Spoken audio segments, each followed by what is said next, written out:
Olá pessoal, sejam bem-vindos a mais uma videoaula do Legale.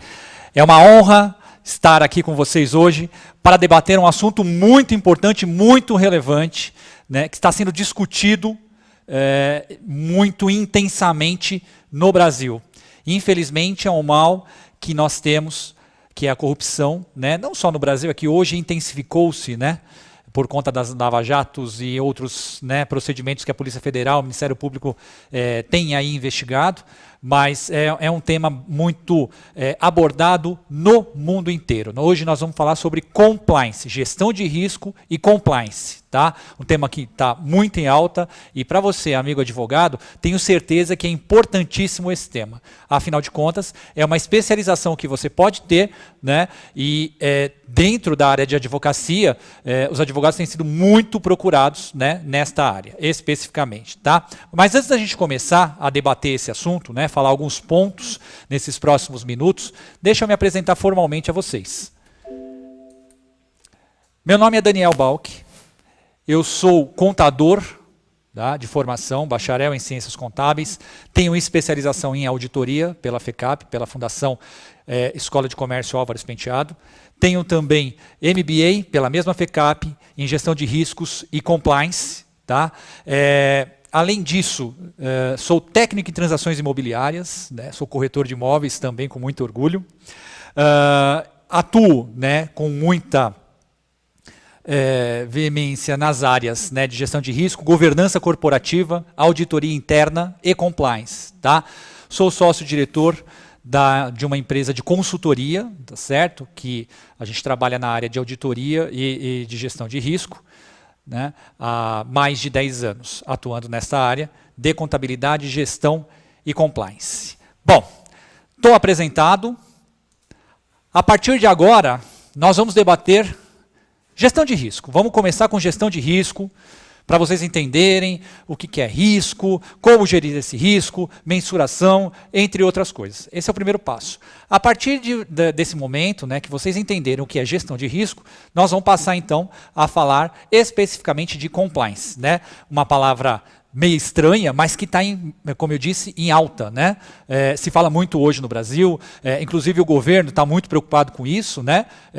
Pelo menos eu acho que está, ou deveria estar, porque hoje nós temos a Controladoria Geral da União, né, que e não só a Controladoria Geral da União, mas os estados têm as suas controladorias, o município de São Paulo também criou a sua controladoria, enfim, são órgãos ligados, né, à questão de anticorrupção e antifraude, né, para fazer essa verificação, tá certo?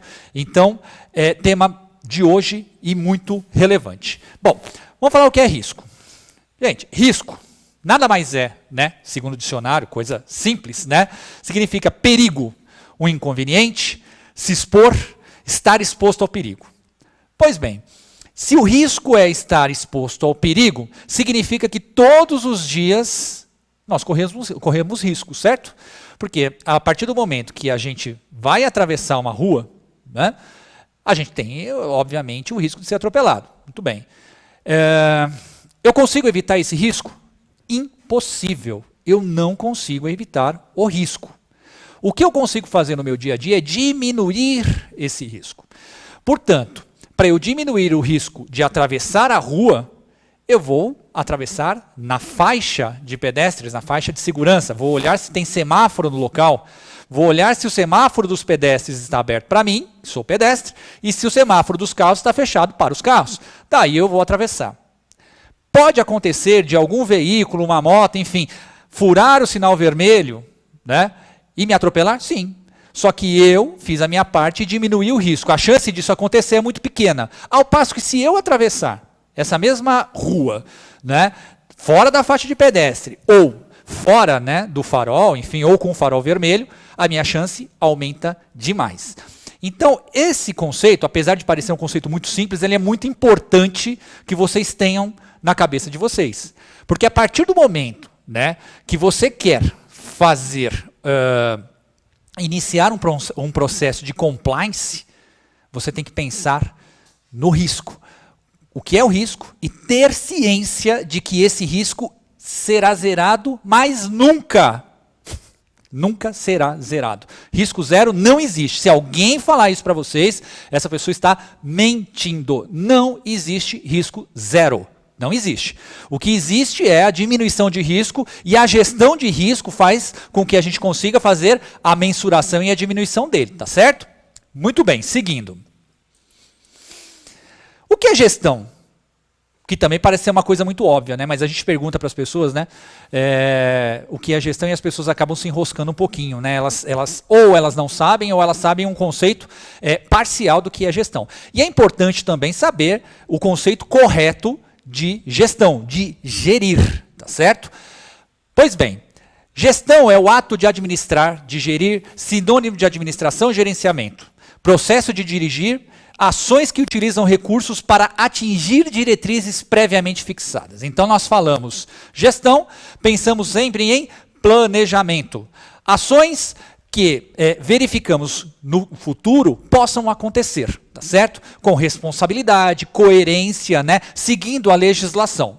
Isso é muito importante. Um plano de gestão bem aplicado em qualquer empresa garante a perenidade dela, ou seja, ela corre o risco muito menor de entrar num processo de falência, de entrar num processo, né, de recuperação judicial, por exemplo, certo?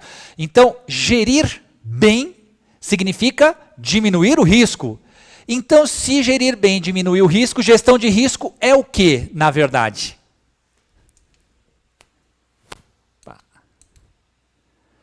Conceito de Fayol da gestão.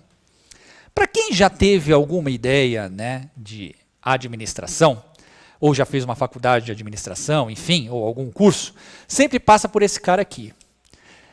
O conceito de Fayol para a gestão empresarial. E esse é um conceito bastante antigo. Já visto que nós falamos aqui de um conceito, né, onde o próprio Henry Fayol aqui, que está representado em foto, né, nasceu em 1841, faleceu em 1925. Esse conceito é do começo do século XX, mas é utilizado até hoje. E eu procuro, né, falar de Henry Fayol justamente porque gestão, risco. Poxa, professor, não ficou muito claro ainda o que é gestão, né? Não está ligando as coisas, né? Bom, o conceito principal de gestão é ter uma gestão aplicada administrativa, né? Ter uma gestão aplicada financeira, ter uma gestão aplicada comercial, ter uma gestão aplicada na área de segurança, ter uma gestão aplicada na área de contabilidade, ter uma gestão aplicada na área de produção. E também ter uma gestão aplicada agora na área de risco, de mensuração de risco. É uma coisa que está, como eu disse, em alta. Então, esse conceito de Fayol aqui, em relação à gestão empresarial, ela vem nos trazer, né, desde o século XX, no início do século XX, até o presente momento, né, dicas de como nós devemos gerir. Então, para vocês entenderem, esses conceitos de gestão, mais o conceito inicial, né, o princípio da gestão, mais risco, você tem, então, uma boa governança. Eu estou falando tudo isso para chegar na governança. A governança, ela é importantíssima para que haja todos esses conceitos, né, bem aplicados. A aplicabilidade desses conceitos parte do princípio de que você tenha uma boa governança corporativa. Aí você vai me perguntar, professor, mas o que é governança? É o que nós vamos aprender aqui. Uma coisa vai linkar a outra. Vocês vão perceber isso ao longo dos slides que nós vamos mostrar, tá certo? Por enquanto, conceitos de gestão e conceitos aplicados de Fayol e também um pouquinho de risco. Olha só. A gestão de riscos corporativos tem potencial de se tornar uma ferramenta essencial para o aumento do valor do negócio. Pois bem, nós estamos falando do aumento do valor do negócio? Ou porque até então o professor tinha me comentado que gestão de risco era somente para corrupção. De fato, né, é obviamente uma ferramenta anticorrupção. Mas não é só isso. Não é só anticorrupção. Quando você, né, tem responsabilidade e você tem uma boa governança dentro da sua empresa, né, você diminui, obviamente, os riscos da própria corrupção e diminui os riscos de quê? De que você tenha, né, através da má gestão, perda de dinheiro. E aí você cria o que dentro da sua empresa? Um aumento natural de valor agregado. Quando você tem esse aumento de valor agregado, significa que o valor da empresa ela aumenta. Porque existem vários critérios técnicos, né, para avaliação, o que nós chamamos de valuation, tá? Para que você faça a mensuração do valor de empresa, caso ela, por exemplo, seja vendida, ou simplesmente você vai passar por uma auditoria, né, e uma avaliação técnica para saber o quanto vale a sua empresa. Então, partindo deste princípio, o conceito bem aplicado, né, de gestão de risco faz com que o aumento da tua empresa, né, do valor da tua empresa, o valor monetário, o valor patrimonial da sua empresa, aumente proporcionalmente, porque dá credibilidade.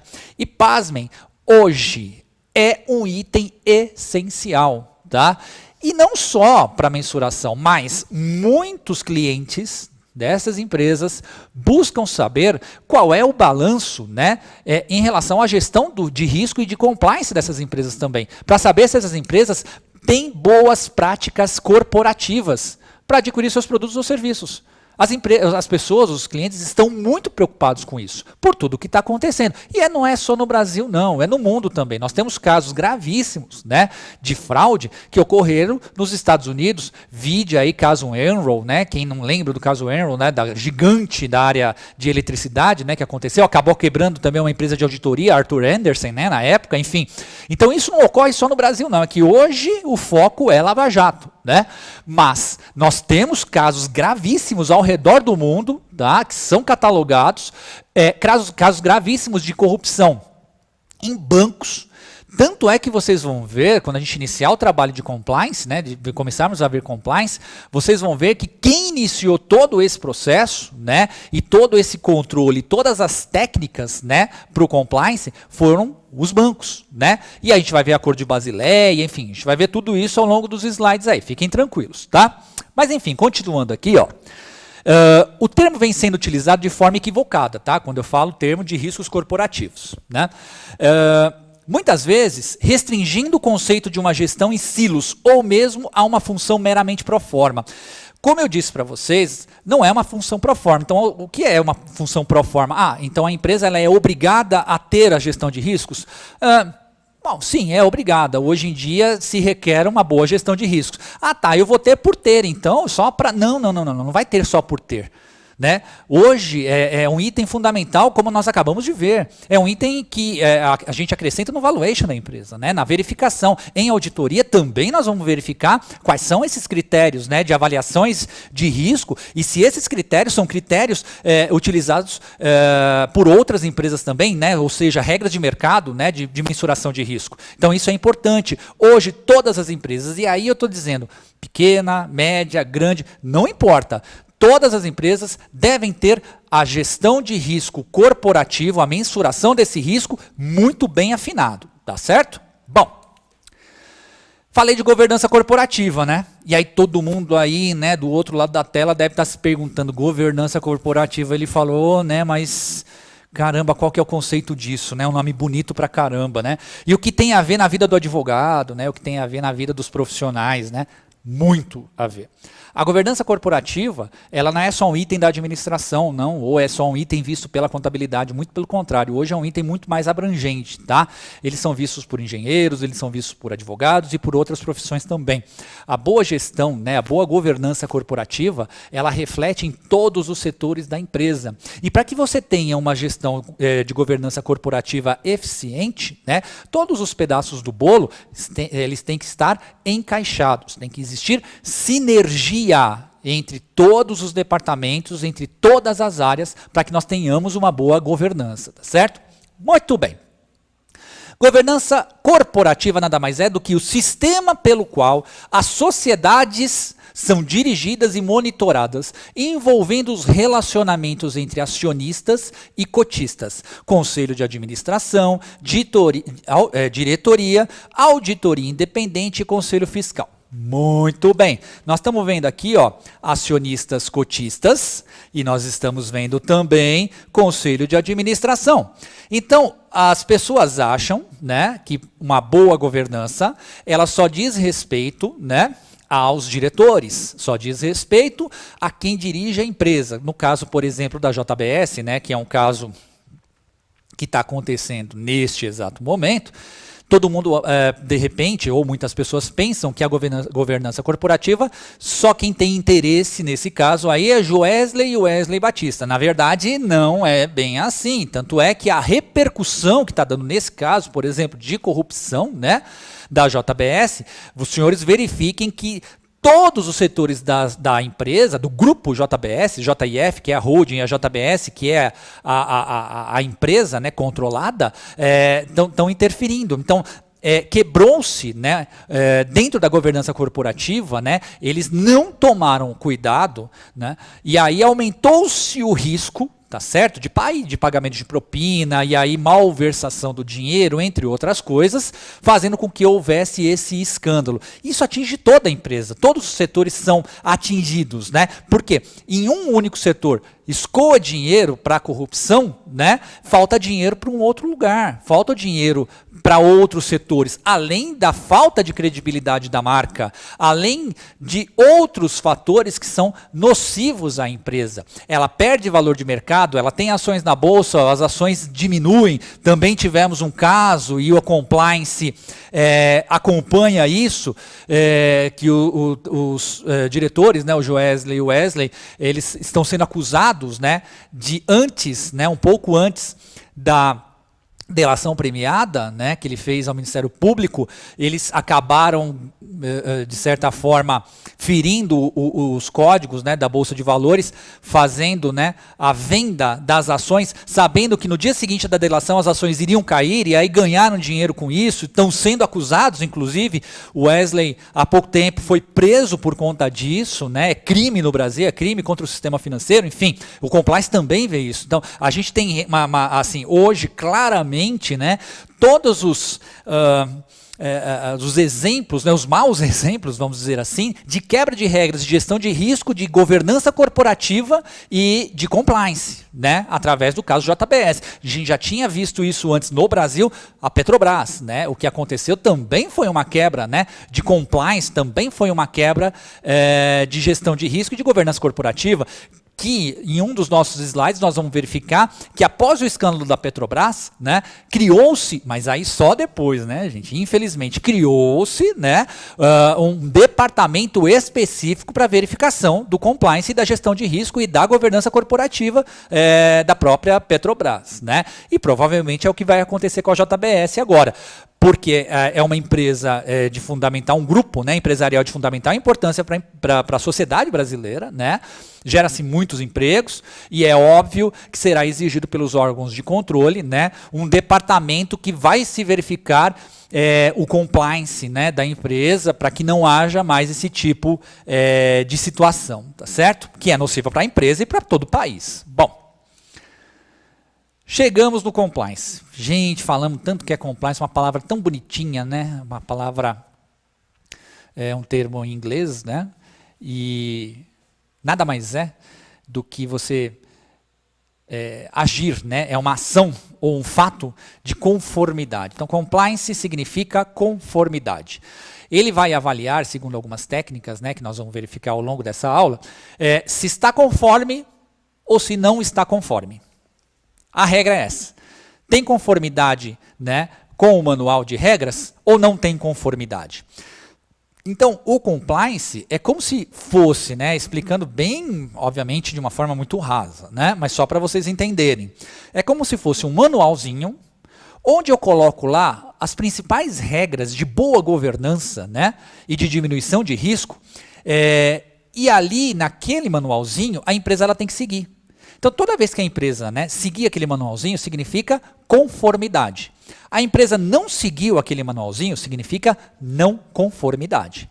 E aí, essa não conformidade, ela pode ser considerada um ato ilícito, criminoso, né, como, por exemplo, corrupção, ou pode ser uma falha administrativa, que aí tem que ser verificada por um departamento que nós também vamos falar logo logo, chamado auditoria interna ou controles internos, tá? É esse departamento que faz a verificação do compliance da empresa, da administração interna.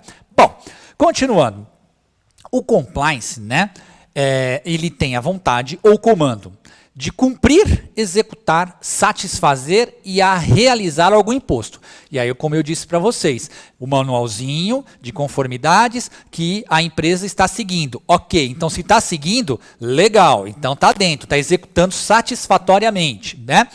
Estar em conformidade com a norma ou método, tá? Compliance nada mais é do que um conjunto de normas e regras aplicadas através de uma metodologia pré-estabelecida, tá? Em manuais internacionais. Então essa metodologia, ela é a nível internacional, ela não é só aplicada no Brasil, tá? Então o compliance que é, né, colocado e aplicado em qualquer empresa brasileira é o mesmo compliance, segue o mesmo padrão de empresas norte-americanas, na Europa, na Ásia, na Oceania, enfim, não importa, isso é nível mundial, as regras têm que ser seguidas e têm que ser as mesmas, tá ok?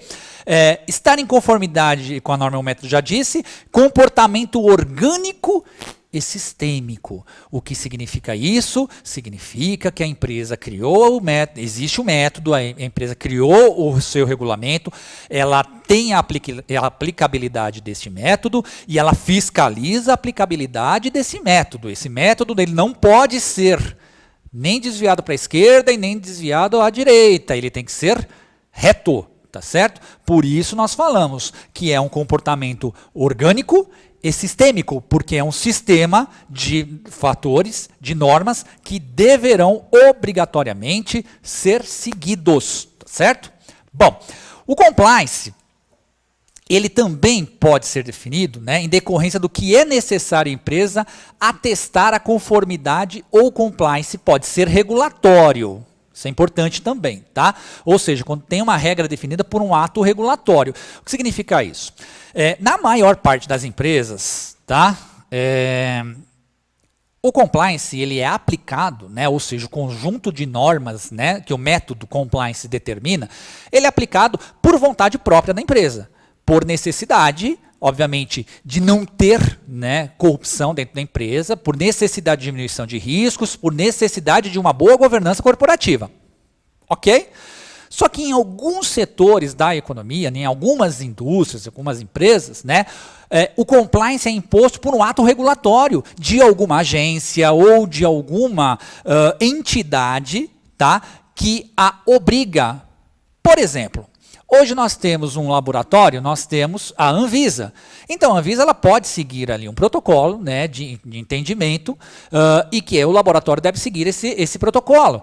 Pô, é compliance. E esse compliance ele é obrigatoriamente vindo, né, de um órgão regulador, tá certo? Então nós temos o compliance, que é o que a empresa, né, institui por necessidade própria, enfim, por normas de mercado, ou ele é obrigatório, né, porque ele é colocado por uma agência reguladora ou por algum outro órgão, tá certo? Bom, não se esqueçam, compliance, regulations e guidelines. Vamos lá. Gestão de risco e compliance, né? Para ficar bem claro para vocês, de uma forma bem didática, né? Existem alguns mitos e algumas verdades, tá? Então agora nós vamos desmistificar o que é o compliance, para que vocês tenham um entendimento sólido. Bom, vamos lá. O primeiro mito aqui, ó. O compliance é auditoria de empresa, certo? Não, compliance não é auditoria de empresa. A auditoria é uma coisa, compliance é outra completamente diferente, tá? O compliance é o conjunto de regras e de normas, né? A auditoria faz a verificação desse, né, se esse conjunto de regras e normas está sendo, obviamente, bem aplicado. Ou uma auditoria contábil que vai verificar as peças contábeis, ou uma auditoria operacional que vai verificar a operação de algum determinado item, né, enfim, dentro da empresa. Mas compliance é uma coisa, auditoria é outra, portanto não confundam, tá? Uma verdade sobre o compliance. É uma ferramenta estratégica para o negócio. Sim, é uma ferramenta estratégica para o negócio. O compliance e o seu conjunto, né, toda a metodologia, né, aplicada no conjunto de regras do compliance faz, obviamente, que a empresa tenha o seu potencial, né, aumentado. Então, ela tem uma otimização de toda a sua cadeia produtiva, tá? Outro mito. Papel apenas para os profissionais de compliance. Quer dizer, então, que só eu, como por exemplo, eu que sou especializado, só eu posso atuar na área de compliance? Mentira. Claro que não. Obviamente, uma especialização na área de compliance é importantíssimo para você, obviamente, ter um embasamento. Mas hoje a gente vê muitos profissionais, como eu disse, né, advogados. Os advogados hoje talvez sejam os profissionais mais requisitados pelo conhecimento, né, jurídico que eles têm, né, a bagagem de conhecimento jurídico que eles têm ao longo da sua vida profissional. Então, o advogado hoje ele é muito requisitado para a área de compliance, né? Ele alia o conhecimento jurídico com o conhecimento das regras, enfim, de toda a metodologia compliance. Mas um engenheiro, um administrador, um contador, enfim, todos esses profissionais podem e devem atuar com compliance, na verdade. Tá? Um médico, porque a regra de compliance não se aplica só a uma indústria, por exemplo, que fabrica uma determinada coisa, mas ela se aplica, por exemplo, a um hospital. E normalmente um administrador hospitalar, ele é médico, ele é ligado à área de saúde, né? Então ele também tem que saber regra de compliance, né? Uma empresa de advocacia também tem que ter regra de compliance, enfim. Então o conhecimento não é só para trabalhar na área, né? Em alguns clientes, mas a aplicação acaba sendo na própria empresa, né, onde você trabalha, né, ou a que você possui, né, a que você é proprietário. Tá?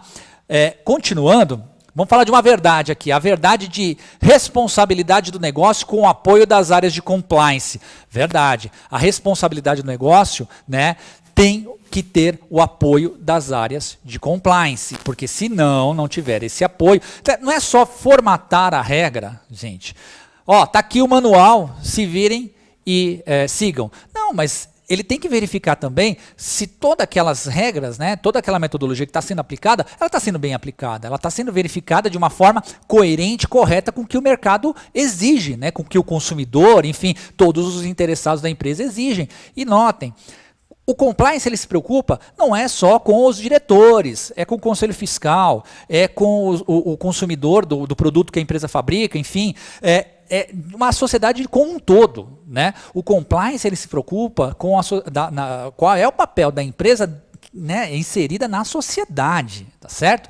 Então o conjunto de regras não é só necessariamente para beneficiar ou satisfazer a ânsia dos donos da empresa, mas é para satisfazer os usuários da informação, os usuários da empresa e qual é o contexto que a empresa tem dentro da sociedade. Compliance é importante para isso, tá, gente? Bom, outro mito. Função específica de uma área específica. Não, compliance é abrangente, como eu disse, são várias áreas que o compliance deve atuar, tá? Uma verdade, é uma disciplina holística coordenada por uma função facilitadora, gestor de riscos. O compliance não vem para complicar, o compliance vem para facilitar. Se alguma regra de compliance vem para complicar, então não é compliance, é alguma coisa completamente diferente, porque o compliance prega a desburocratização, tá? Isso é uma regra importante. A gestão de riscos, né, uma das premissas, né, da gestão de riscos é acabar com a burocracia, porque a burocracia aumenta o risco. A burocracia aumenta o risco. Quanto mais processos eu tiver dentro da minha empresa, pior vai ser. Mais difícil vai ser esse controle. Haja visto, por exemplo, o poder público hoje no Brasil, né? O funcionamento da máquina pública, né? É uma máquina morosa, é uma máquina pesada, é uma máquina demorada, né? E isso faz com que haja brechas para o escoamento, né? Para a corrupção, né? A venda de facilidades, né? Sei lá, um alvará de funcionamento sai em 2 anos, mas se eu pagar por fora aqui, sai em 2 meses, 1 mês. A burocracia é um ato nocivo também para a gestão de risco, também para o compliance, tá? Então, desburocratização é algo fundamental. Bom, um mito, mentira, resposta ao risco não é necessariamente controle, é mentira, resposta ao risco sim, é controle, tá? Verdade, resposta ao risco pode ser aceitar o risco de forma consciente. É óbvio, você tem que aceitar o risco. Como eu disse, não existe risco zero. Se alguém chegar aqui e falar, olha, aquele banco, aquele cofre de banco ali é inviolável, risco zero de assalto. Mentira, sempre vai ter um risco. O que vai acontecer é a diminuição desse risco. Então, um profissional de compliance, né, e de gestão de risco, ele tem que ter essa consciência. Não tem jeito. Então, pensem sempre, risco zero é impossível, não existe, tá? Bom, olha lá, mitos. O compliance traz burocracia ou ritualismo. Como eu acabei de dizer, mentira, o compliance vem justamente para tirar a burocracia. Não existe burocracia, não pode existir burocracia. Tem que haver processos limpos e rápidos, tá? Obviamente sem perder o controle, né? Nós não podemos perder o controle. Enfim, uma verdade. Para não soar como burocratização, primeiro deve-se provar o valor. Então você criou um processo, compliance tem lá todas as regras, né, uma metodologia. E aí você criou um processo de controle para diminuição de risco. Prova, tá, através das regras de compliance, tá, que aquilo ali não é para burocratizar o processo da empresa. Você tem que provar isso. Provado isso, que não burocratiza o processo da empresa, ok, é aprovado, é aceito e tocamos o barco. Tá? A última mentira aqui do meu quadro.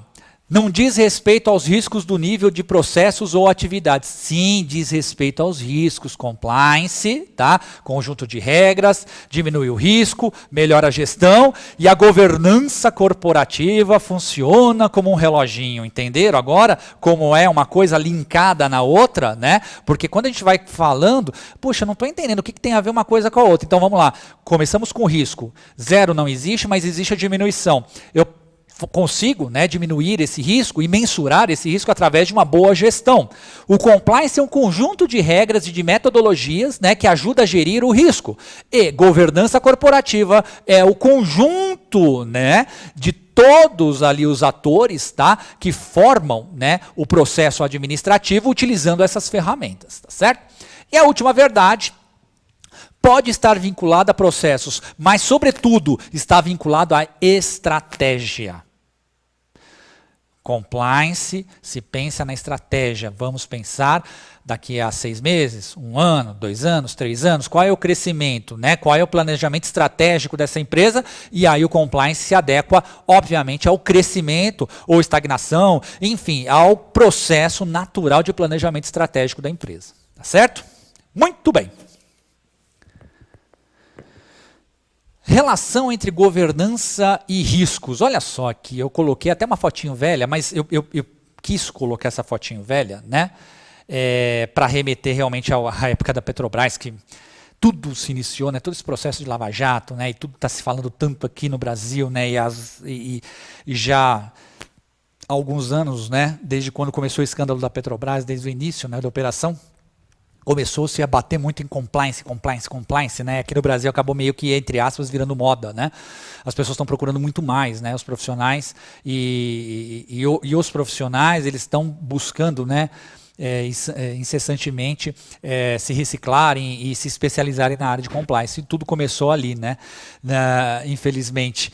E você vê só, essa foto eu fiz questão de colocar porque, olha só, é uma foto de cerimônia de posse do diretor de governança, risco e conformidade da Petrobras. Então, na época, né, descobriram o escândalo e aí foram desviados incontáveis valores, né? Falam-se na cifra de bilhões, enfim. E aí tem a Passadina, né, e entre outros, né? E a Petrobras, ela não tinha, né, um departamento específico para esse tipo de controle, né, uma espécie de controladoria ou algo que fizesse com que, ou que impedisse, melhor dizendo, ou que diminuísse o risco, né, da corrupção.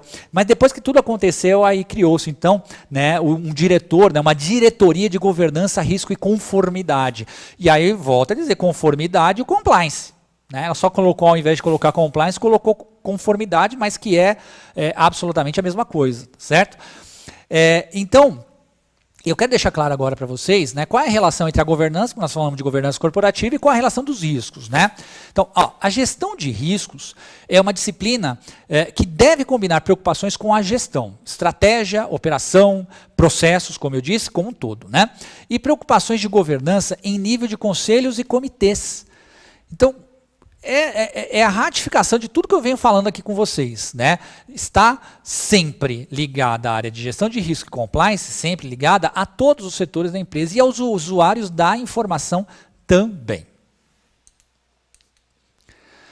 Olha o posicionamento estratégico, né? Aqui a gente fez um quadro, né, para tentar explicar melhor, né, todo esse universo, né, entre relação de risco e a relação do compliance, né? E aí é um mini posicionamento estratégico só para vocês entenderem onde entra, né, o contexto, né, do compliance. Mas você vê só, olha, a gestão de riscos corporativos deve estar posicionada no nível de estratégia da organização. Muito bem. Então, eu tenho um risco corporativo, significa que no meu organograma, né, ela está num topo ali muito próximo à diretoria, tá? Então, o cara que vai cuidar desse setor, ele tem que estar ligado à diretoria, ele tem que ter, obviamente, uma certa independência para fazer a mensuração dos riscos, né? Por que ele tem que ter essa independência? Porque é óbvio, né? Você não pode colocar a raposa cuidando das galinhas, né? Isso é uma premissa, porque se você colocar a raposa para cuidar das galinhas, a raposa provavelmente vai comer as galinhas, tá certo? Então é uma pessoa, um profissional que vai ser, obviamente, independente de todo o processo e ligado à diretoria, que é quem tem interesse, a diretoria e os conselheiros. Enfim, então vamos lá. Esse posicionamento, como eu disse, de nível de estratégia da organização. Da mesma maneira, né, deve estar posicionada na governança corporativa, de forma que os aspectos de performance compliance, né, estejam igualmente contemplados. Muito bem. Então, olha só, os stakeholders aqui, né, vocês verificam os stakeholders, ou seja, os profissionais aqui que estão interessados na informação. Olha a governança corporativa, a estratégia de riscos está aqui, ó, ligada, investidor preocupado, o cliente está preocupado porque ele tem incerteza, as incertezas continuam com fornecedores, parceiros, o próprio governo, o fisco, mídia, comunidade, e aqui tem, ó, processos de fabricação. Olha só como é um ciclo, né? Porque aqui, veja bem, nós temos as pessoas que governam a empresa, aqui os interessados que são de mercado, aqui investidores, clientes, fornecedores, parceiros, viram como o compliance ele se interessa e toda essa ação de governança e de compliance ela tem que estar unida, ela tem que estar alinhada, ela tem que ter uma sinergia alta, porque se ela não tiver uma sinergia alta, o compliance vai ferir o processo, ou o compliance fere uma norma, uma exigência do governo, ou o compliance fere o imposto, o pagamento de imposto da empresa. Isso pode acontecer. Então, o processo ele é visto de uma forma global, ou seja, verifica-se, além da fabricação, enfim, da comercialização dos produtos dessa empresa, verifica-se todos os setores, os atores e as pessoas envolvidas, interessadas nesse processamento. Tá certo? Bom, e como é que eu integro essa gestão de riscos com a estratégia, né? Uma coisa, o professor está falando aí que está todo mundo envolvido, mostrou um gráfico meio maluco, mas como é que eu faço essa integração? Ué, é simples, né, gente? Se eu tenho a estratégia aqui, ó, eu tenho que ter dessa estratégia um desenvolvimento contínuo. E isso nós estamos falando de gestão de risco e compliance, tá? Aí eu tenho que monitorar isso. E além de monitorar, eu tenho que reportar. Para quem que eu vou reportar? Eu tenho que reportar para a governança corporativa. E vejam que bacana, ó, a gestão de risco está aqui, quem vai gerir o risco, e o controle interno está aqui. Bem do ladinho aqui, ó, do mapeamento, controle interno quer ver o mapeamento de análise e redesenho, e a identificação da variação da resposta vem daqui. A partir daí, eu tenho análise, definição e adoção. A adoção é o processo final, ou seja, é quando após a estratégia verificada da empresa, planejamento, né, e aí a gente vai verificar o tempo, o crescimento, eu vou aumentar ou diminuir o número de funcionários, eu vou atuar fora do país, né, eu vou abrir filiais pelo mundo, ou não, vou fechar filiais, enfim. Então isso vai refletir neste mapeamento, mas vejam como está tudo muito bem linkado e encaixado, tá? Se isso não tiver linkado desta forma, né, a gestão de risco, fazendo a parte da identificação e o departamento de controles internos, sempre analisando esse mapeamento de análise, não vai funcionar. Ou seja, cada macaco no seu galho.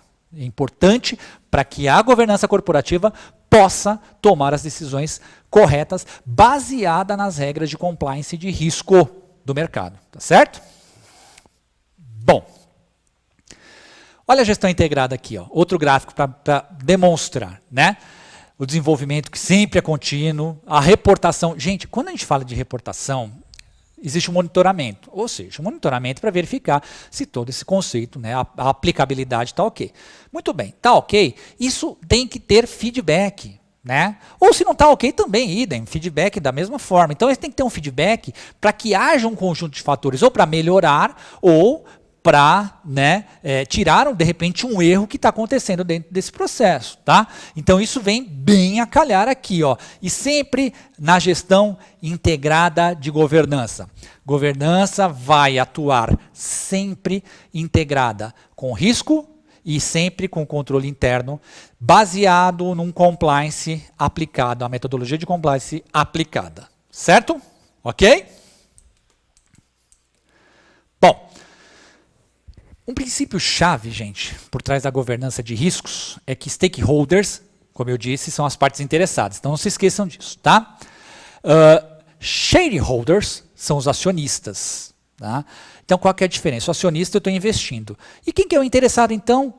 O interessado pode ser um cliente, o interessado pode ser um fornecedor, né, que não está diretamente ligada à empresa. Tá? E todas essas pessoas, elas desejam uma coisa, transparência na forma com que os riscos corporativos são administrados na organização. Se eu tenho responsabilidade, eu faço toda essa organização, né, e demonstro isso ao usuário da informação, stakeholders ou shareholders, né, sabe o que isso significa? Credibilidade. Aumenta, obviamente, o valor de mercado da empresa. Mas não é só isso. A empresa, ela mostra comprometimento, né, com a não corrupção. Isso é fantástico nos dias de hoje. Os consumidores, os clientes, eles querem comprar de empresas sérias, responsáveis, né, engajadas de repente em algumas ações sociais, né, que ajudem a comunidade. As empresas, os empresários têm que ter noção de que elas estão inseridas na sociedade e elas têm responsabilidade com essa sociedade. Não é simplesmente ganhar dinheiro por ganhar dinheiro. É óbvio que qualquer empresa, né, tem a função de obter lucro, é óbvio, mas, acima de tudo, ela tem que ter preocupação com as regras, com as leis e com a sociedade. É responsabilidade, sim, do empresário, tá certo? E aí o compliance, ele mostra isso. Os acionistas esperam que a diretoria executiva forneça essa transparência e garantia razoável de que os interesses estão protegidos. Então, se eu invisto ou não invisto, mas o meu interesse ele tem que ser preservado. A empresa ela tem que ser responsável. Voltando a falar de Petrobras, a Petrobras, se ela quebra, você imagina como é que vai ser, porque ela tem um monopólio do combustível aqui no Brasil, né, da extração de petróleo, melhor dizendo, né? Do combustível não, porque tem outras empresas que atuam, mas na extração ela monopoliza, né? No caso da JBS, voltando a dizer, olha a responsabilidade se uma empresa dessa quebra, né? Então, isso tudo tem que ser verificado. Não é só quebrar, de uma empresa ser simplesmente irresponsável, né? Isso pode gerar um dano irreparável, né, à economia de qualquer país, não só do Brasil, não, de qualquer país, tá? Ó, e eu até fiz aqui uma brincadeirinha, né? Um pessoalzinho trabalhando aqui, ó, vocês podem verificar, né? Justamente de uma forma aqui onde eles se preocupam com todas as regras de compliance. Ó, tem os gráficos, todo mundo trabalhando de uma forma cortês e ordenada, né? Olha só, vamos deixar claro aqui 4 itens que são importantíssimos, tá? Quais são os papéis de cada setor, de cada faixa da empresa, para que você possa, né, eventualmente entender melhor o que nós estamos falando. Da alta administração, qual que é a responsabilidade? Ela elabora estratégias de negócio, define as diretrizes políticas e os limites de exposição a riscos, fornece recursos necessários, responsável final pelo adequado funcionamento do ambiente de controles. A área de negócios dessa empresa executa as ações, monitora as operações no dia a dia, na tomada de decisão e implementa controles definidos. A auditoria interna realiza trabalhos de revisão de aspectos operacionais e financeiros, auxiliando na melhoria de processos, fornece uma avaliação independente do ambiente de controles internos e compliance. E a gestão de riscos e compliance auxilia a organização do monitoramento dos riscos e melhora do ambiente de controle, mensura a exposição e assegura a conformidade das normas externas e internas, comunica os resultados para a alta administração. Um conjunto de fatores como um relógio, uma engrenagem, né, que está linkada à outra, estão girando e elas estão se comunicando.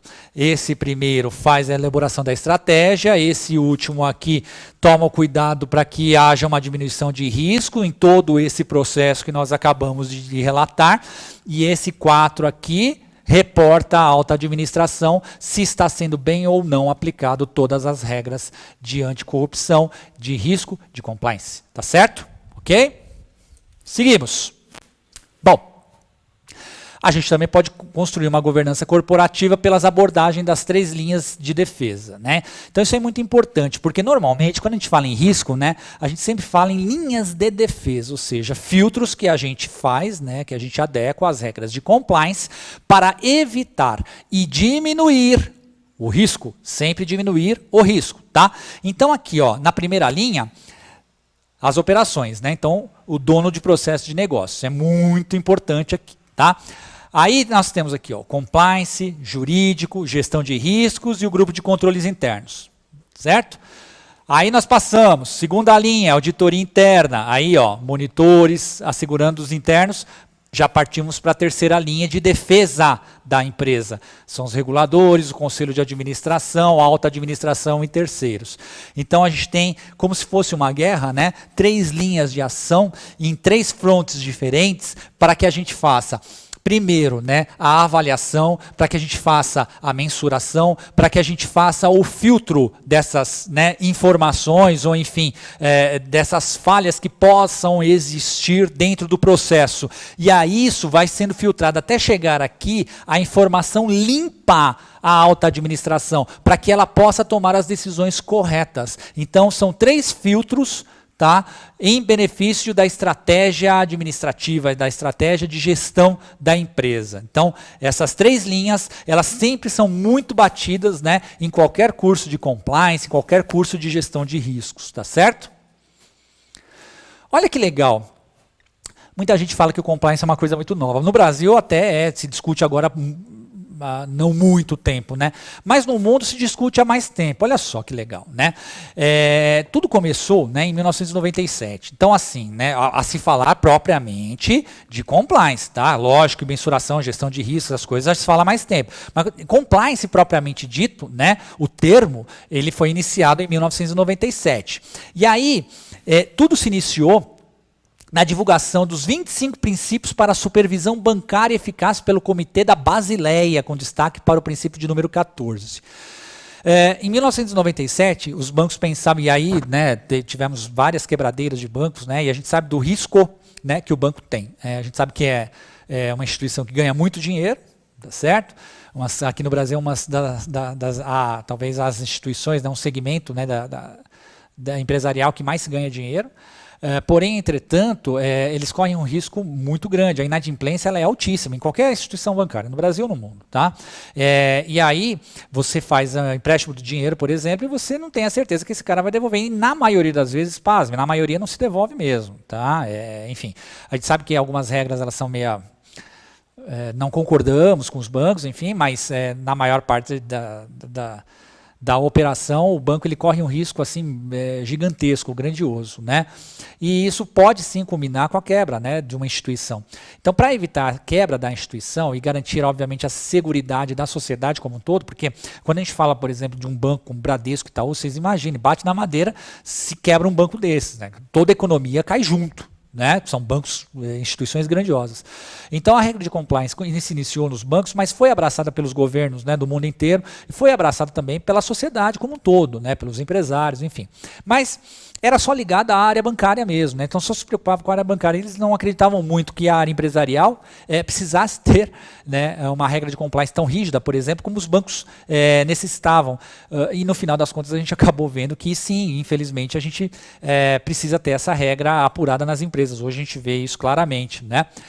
Em 1998, né, e aí a gente está falando no Brasil, tá?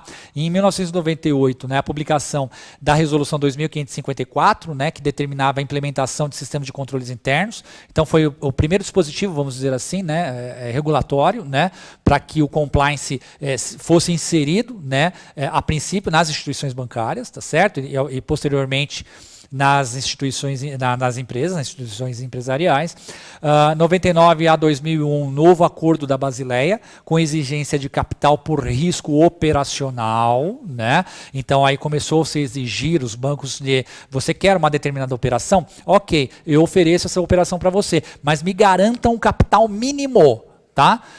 Como lastro para que eu possa fazer a liberação, porque até então não se falava, né, em lastro. E a partir desse momento, com esse acordo, esse novo acordo de Basileia, se pediu então, se iniciou a obrigatoriedade de que as empresas, enfim, quem fosse o usuário, né, do empréstimo, tivesse um capital, ou seja, provasse que teria condições de pagar de volta o empréstimo que ora estava sendo feito. Tá? Em 2004, o acordo da Basileia II, com exigência de capital mínimo, processo de revisão, supervisão de disciplina de mercado. E essas regras de Basileia, né, que são muito faladas em qualquer curso também, né, de compliance, de gestão de risco, eles são aprimorados todos os anos, tá? Então existem sempre alguns aprimoramentos. É que esse quadro, que essa evolução histórica, são os mais significativos e que são utilizados até hoje, né, como regra básica para o funcionamento. Porém, entretanto, gente, as regras elas continuam, e a Basileia sempre é o princípio, o acordo da Basileia sempre é o princípio, incluindo também hoje, né, regras de compliance que advêm do acordo de Basileia. Bom, falando ainda da evolução histórica do compliance, nós vamos falar do princípio número 14, né, que a gente tinha voltando só aqui, né, nós tínhamos falado aqui em 97 desse princípio 14, né, vamos esmiuçar ele mais assim, de uma forma mais clara, porque é importante e é utilizado inclusive até hoje, né, pela sociedade e pelos empresários. Os supervisores da atividade bancária devem certificar-se de que os bancos tenham controles internos adequados para a natureza e escala de seus negócios, sendo arranjos claros de delegação de autoridade e responsabilidade, segregação de funções, reconciliação de processos, distribuição de seus recursos, contabilização e salvaguarda de seus ativos, funções apropriadas e independentes de auditoria interna e externa e de compliance, para atestar a adesão a esses controles, bem como as leis e regulamentos aplicáveis. Então, você vê só, né? O princípio 14 determina o seguinte, olha, senhores, nós temos que ter regras de controle, né? Vamos pensar em capital, vamos pensar em qualquer outra coisa, né? Em lastro para garantia, vamos dizer assim, né? E a diminuição do risco de não receber esse empréstimo. Porém, entretanto, se eu não tenho um órgão de controle interno, como é que eu vou fiscalizar isso? Se eu não tenho regramento, né, ou seja, o compliance, como é que eu faço isso? Eu tenho que ter metodologia. Se eu não tenho metodologia, eu não consigo chegar em lugar nenhum. Então, o princípio número 14, lá em 97, já previu isso. E a partir daí foi-se, obviamente, melhorando toda essa metodologia que nós estamos falando hoje. Claro, lembrando sempre que é um ano passando, tá? O assunto ele é muito complexo, né? Ele é tema de MBAs, enfim, cursos de extensão que são uma carga horária muito maior. Em pouquíssimo tempo a gente não vai conseguir abranger tudo. Mas aqui você vai ter uma ideia, né, do que é o compliance, tá? Bom, a base legal da anticorrupção. Então aqui, né, são alguns...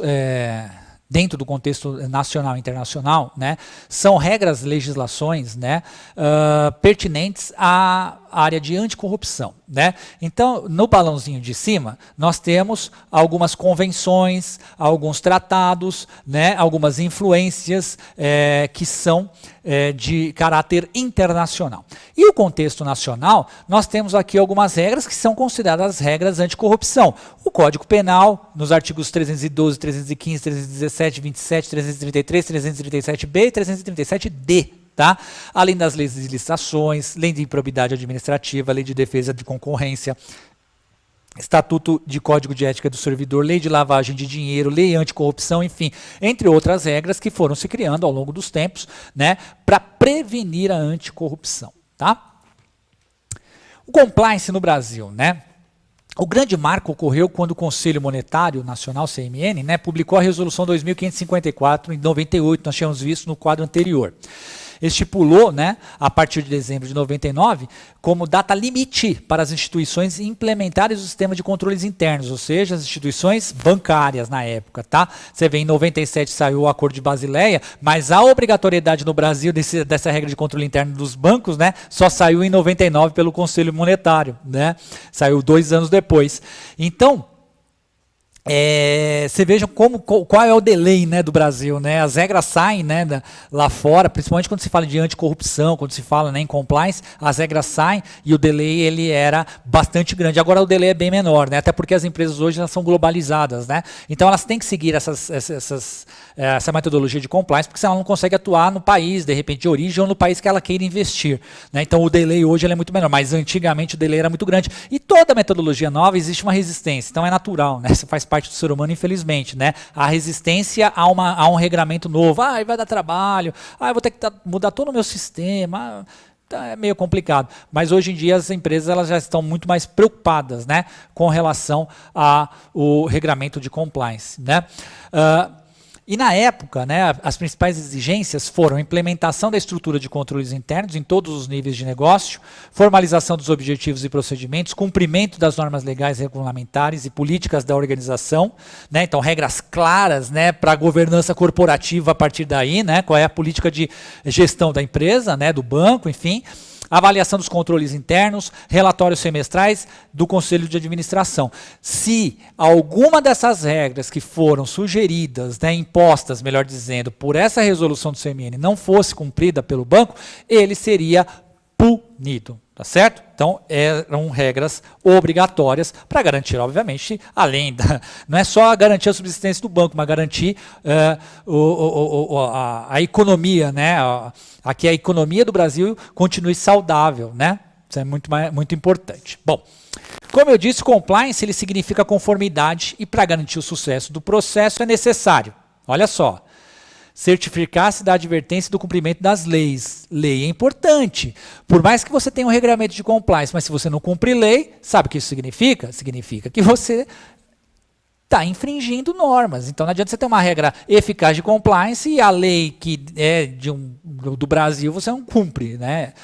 Observar o padrão apropriado de conduta de mercado, isso é muito importante, responsabilidade na conduta do mercado, assegurar-se da existência e observância de um código de conduta e princípios éticos adotados, isso é item obrigatório dentro do compliance, tá?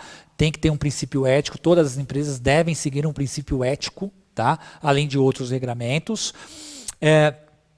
Assegurar-se da adequada implementação de segregação de funções a fim de evitar conflito de interesses. Então as funções elas têm que ser muito bem definidas e separadas. Não pode haver um conflito de interesses, ou seja, um fiscalizar uma ação do outro que ele está diretamente ligado. Isso não pode existir, porque senão você não tem controle, tá certo? E disseminar a cultura de compliance, ou seja, as pessoas, né, todos os profissionais dentro da empresa têm que entender que o compliance ele é importante, necessário e obrigatório para que a empresa possa funcionar bem. Bom, compliance corporativa e estrutura de oficiais de risco tem por princípios a independência no exercício de suas funções, isso é importante, cara. Compliance tem que ter sua função independente para não haver o conflito de interesses. Então, ele tem que ser um profissional independente, ele tem que ter independência para o seu trabalho, para fiscalização e para aplicação da metodologia. A comunicação direta com qualquer administrador ou colaborador. Ele não pode ter, sabe, eu tenho que falar com fulano vai mandar o ofício, o memorando para o outro, que vai mudar para o outro para chegar na diretoria. Não, o profissional de compliance tem que ter acesso direto aos diretores, porque senão não tem sentido, né? O acesso a qualquer informação necessária no âmbito de suas responsabilidades. Simplesmente não abrir informação que é inerente ao compliance, você não está diminuindo o risco e você não está garantindo a funcionalidade do compliance, tá?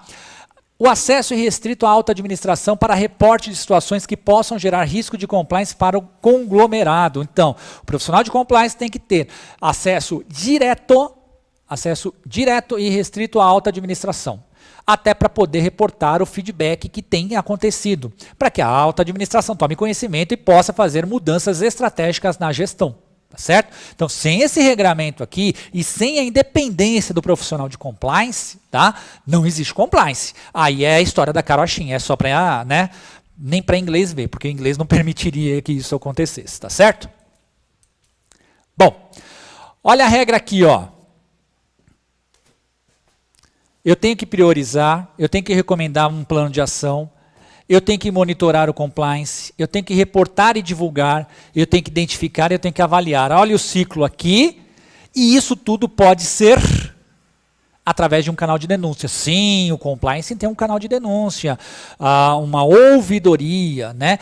Um órgão que esteja ligado a ele para que possa captar eventuais denúncias. E aí, captando essas eventuais denúncias, você faz o ciclo virtuoso, tá? Ou seja, todo o processo para apuração e que a gente possa também fazer, né, a avaliação, enfim, a identificação, poder reportar, divulgar e simplesmente eliminar ou diminuir, né, este risco que foi relatado, certo?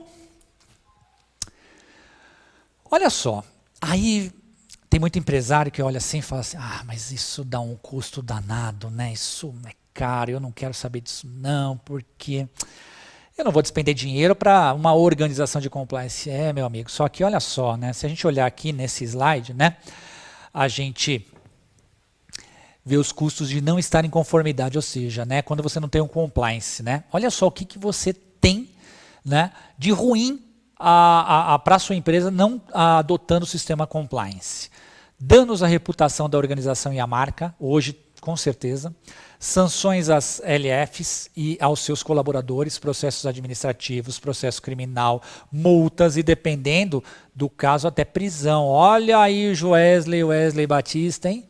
Será que as regras de compliance eles seguiram de uma forma correta? Sei não, porque hoje eles dois são presos, né? Eu acho que não seguiram. Cassação de licença de operação ou da própria instituição. Danos socioambientais, o poluidor que deve pagar, difícil ou impossível reparação, né? Então, existe o compliance também ambiental, tá? O compliance não é só na verificação de processos administrativos, mas existem outros processos operacionais que o compliance também pode e deve ser aplicado, né? E aí a gente tem uma frase aqui, né, do Arnold Schilder, né, em 2006, ele diz o seguinte, né, que o valor de compliance, né, para cada $1 gasto em compliance, se economiza $5, evitando processos legais e danos à reputação corporativa. Então você imagina, cada $1 aplicado por uma corporação, ela tem R$5 de economia em danos que podem ser causados para a organização. É algo, obviamente, que não pode ser considerado despesa, tem que ser considerado investimento. Você investir em compliance, obviamente, é uma coisa importante, volto a repetir, para a perenidade da empresa, inclusive. Bom, compliance é o braço dos órgãos reguladores junto à administração no que se refere à segurança, respeito às normas e controles na busca da conformidade. Isso é o compliance. Executa atividades de verificação rotineira e permanente de modo a monitorar de maneira corporativa e tempestiva que as diversas unidades das instituições estejam respeitando as regras aplicáveis a cada negócio. Muito bem. Compliance, conceito de compliance. Olha a diferença agora para a auditoria interna, que muita gente confunde também. A auditoria interna é uma atividade independente destinada a melhorar as operações de uma organização e a auxiliar na consecução dos seus objetivos, na avaliação da eficácia de gestão de risco e no controle dos processos de governança. Efetua verificação de forma aleatória e temporal, por meio de amostragens, a fim de certificar-se do cumprimento das normas e processos instituídos pela alta administração. Então, são dois órgãos completamente independentes, tá? A auditoria interna e o compliance são independentes, são distintos, mas que se complementam, como nós vimos agora. O compliance pode ser trabalhista, como eu disse para vocês, né? Eu tinha dito agora, muita gente pensa que é só no processo administrativo. Não. O compliance ele vai na área trabalhista, o compliance vai na área socioambiental, o compliance vai na data protection, antitrust, regulatório, enfim. Existem vários setores que o compliance pode e deve ser muito bem aplicado, tá certo? Eu quero agradecer agora a atenção de todos, dizer o seguinte: o tema gestão de risco e compliance é um tema muito complexo. A abordagem que foi feita aqui, obviamente, até pelo tempo que nós temos, é uma abordagem superficial.